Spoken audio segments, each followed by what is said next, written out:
One of my responsibilities out here in the beautiful woods is helping to take care of the wildlife. That means everything from the deer and the hogs down to the bees and all of the cute little types of bees and the butterflies and all those guys. So today I'm going to be putting together a pollinator pond. There's a lake and a pond on the property, there's ravines on the property, there's lots of water, but this will be inside my chicken yard, inside my chicken run, protected by an electric fence. Yeah, they could go to the lake to get water, but right here they will have access to some water that will hopefully encourage them to pollinate everything around it. I'm gonna get this set up. I'm gonna show you how I do it. I'll have one thing from Amazon. I'm not affiliated, but I will put the link down in the description. So there's a couple of things to consider while doing this, and that is some shade so that animals and insects can get the water without being in the full sun. I do have this facing so that the morning sun will hit it and then the afternoon sun will come this way. I'm planning that for the winter. In the summer, it's gonna have some sort of an annual growing in front of it. I brought out a roselle today and I'm gonna put it up front so it will, once it grows, provide a little bit of shade. There's gonna be a fountain pump in here. This is the thing that comes from Amazon. There is a link in the description. And they give you everything you need in this little pack.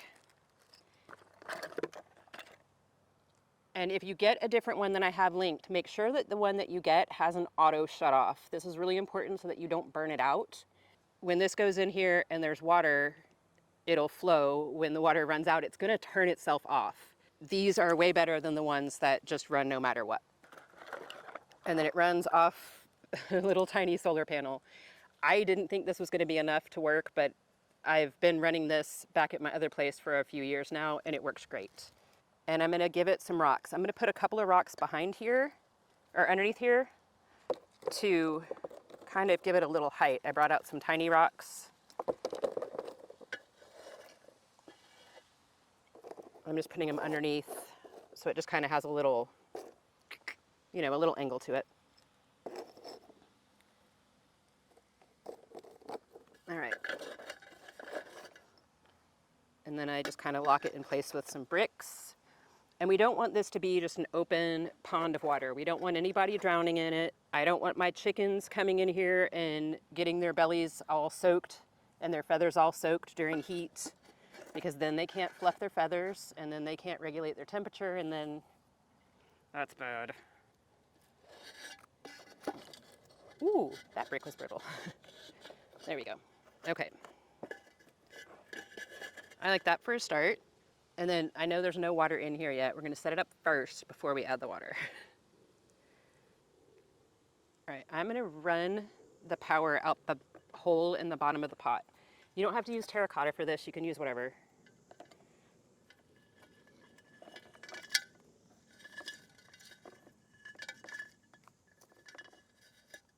And then the panel comes with a little stand.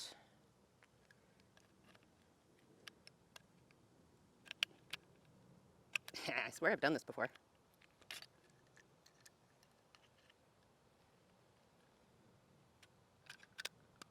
There we go.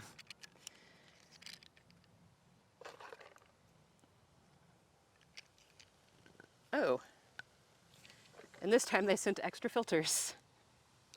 They didn't used to do that. And then it has a little knob to tighten down the angle. So I'm just gonna leave it facing straight up for now. Ooh, that ground is hard.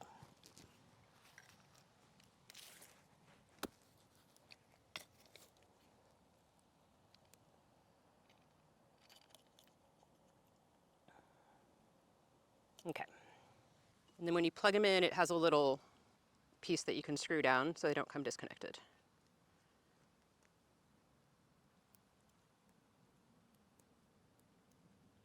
Okay. They do have screws and stuff in case you want to mount that on something. But for now, that's all we're going to do with this. And I'm going to tuck that cable underneath it so it stays out of the everything. I did put this in a low spot.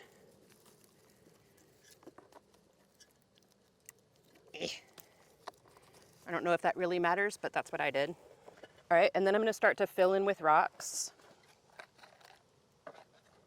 Oh, sorry, I skipped ahead there. It has little nozzles that you can put on the output.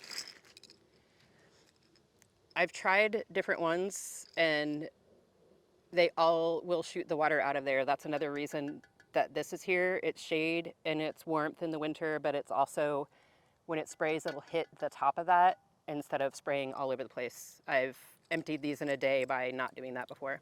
I'm just gonna do one that's kind of wide.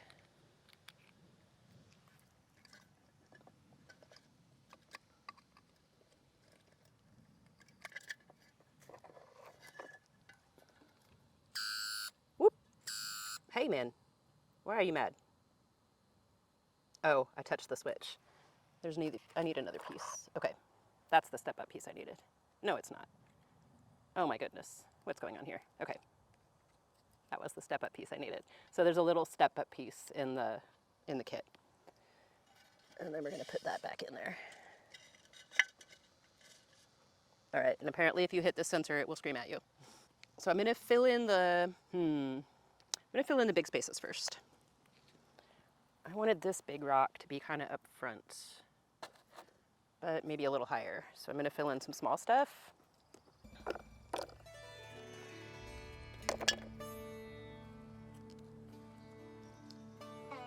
Back at my other place, I had one of these in the kitchen garden and it stayed busy. It was growing amongst like catnip and basil and all that stuff that flowers a whole lot. Always had all types of bees. We'll come to this tray, it's for butterflies. Lots of different kinds of wasps who did not come after me while they were there.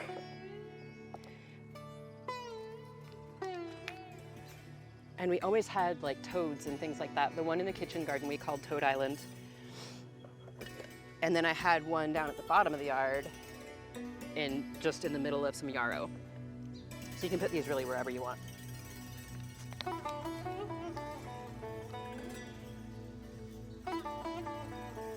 There's a deer or something walking that way. I could hear it.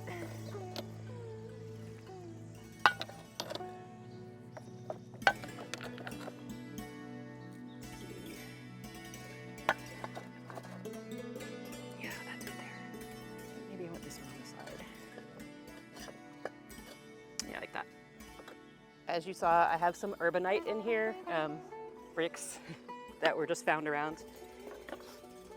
And I have some like landscaping rocks. I didn't buy these, my friends bought them for other purposes and had them in the backyard and I took them. I usually tell people before I steal their things. I'm like, I'm stealing your rocks. And they're like, it's not stealing, you told me. And I'm like, I'm doing it anyway, ha.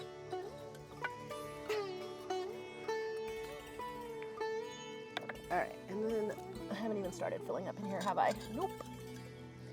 So when I fill up inside of here, I want to make sure that I leave the top of it uncovered, and I want to put big rocks around it so that it's not going to get too much small debris around the filter. Having big rocks around it also makes it easier to take it out rather than having to dig through a bunch of small rocks. Oops.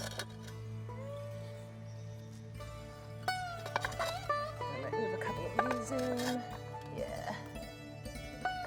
Ooh, I like that. Okay. Let's do that.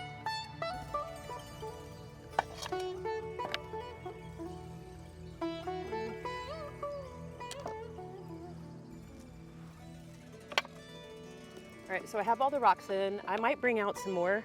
It should be okay like this. I added one more big rock than what I had in here before, and it was working fine before. At this point, I could go ahead and fill it with water and let it start running, but I do want to go ahead and get my roselle planted first.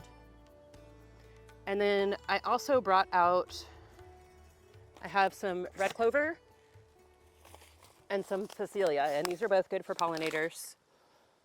So it'll help draw them in. And I'm just gonna sprinkle them all the way around.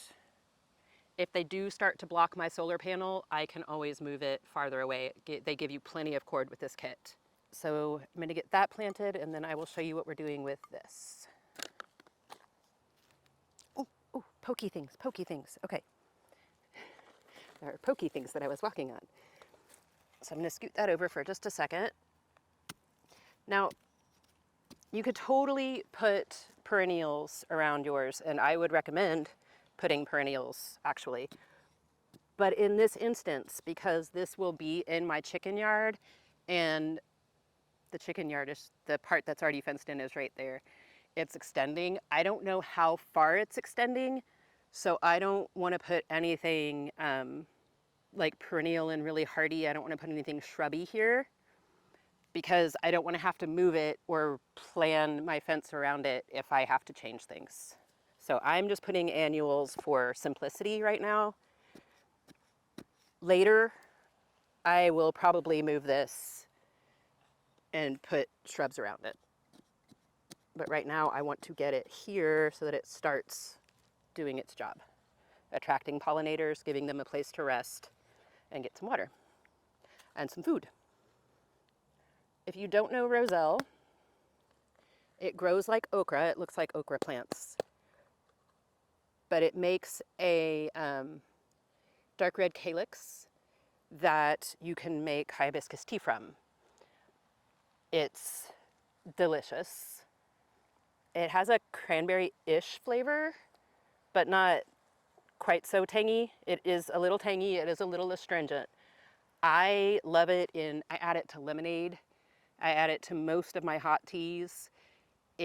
Because it's in the same family as okra and it's a hibiscus, it's mucilaginous. So it helps heal like mucous membranes. It's kind of moisturizing, kind of soothing.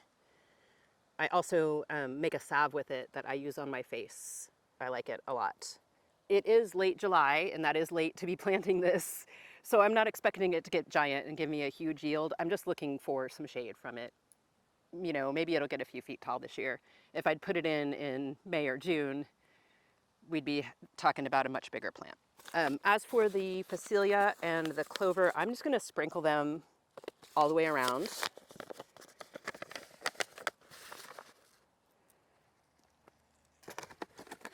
I'm just gonna go Fukuoka method on this and throw down some things and see what takes. If you haven't read One Straw Revolution by Masanobu Fukuoka, you might give it a try. It's a good book. It's not a heavy read. It's not a very long read.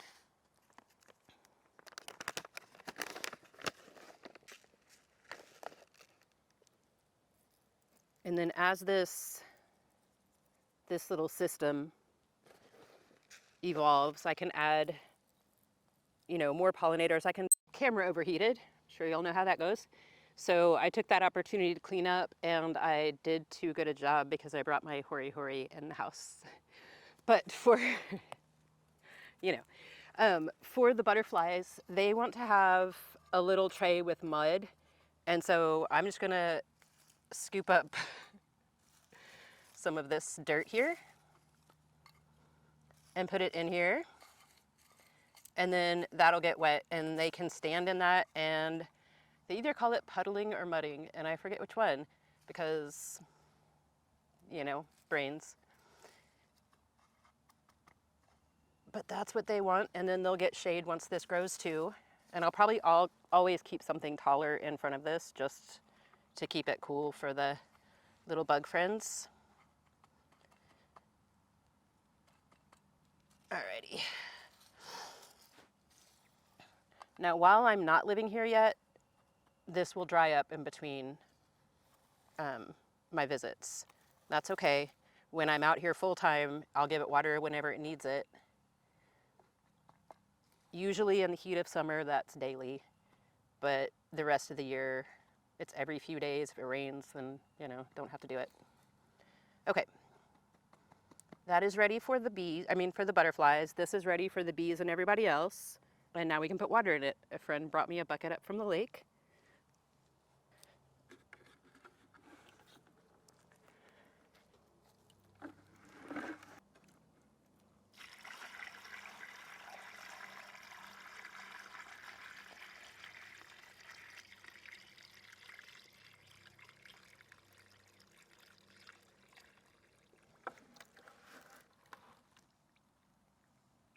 It's not going yet. Come on. Do your thing. Of course it's not going to work while I'm trying to show you.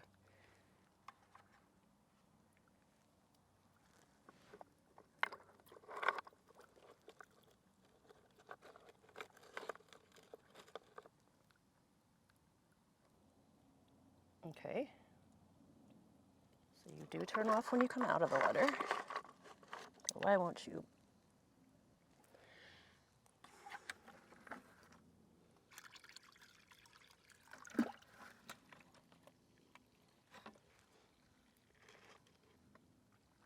All right, well, I'm not sure why the pump isn't working right now, but if this is where the water's running off, then that's where I'm going to put this.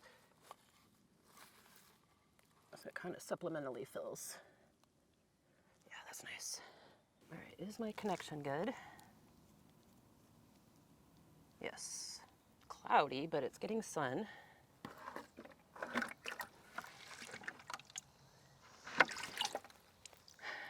Okay.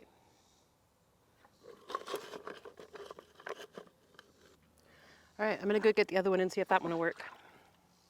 Okay, so for you, it's been like a second, but for me, it's been a couple of weeks. And here's what I found out. It does work, but they changed the panels since the last time that I bought one. I think you can see that it's running right now. I have some B-roll, but if I cover up one cell of the panel, it turns off. So something is wrong with the panels, like slight cloud cover will turn it off. For me, that's going to be okay for right now because circulating the water some of the time is better than circulating the water none of the time. I wish I had it in my budget to like order a whole bunch of them and test them out for you, but I just don't.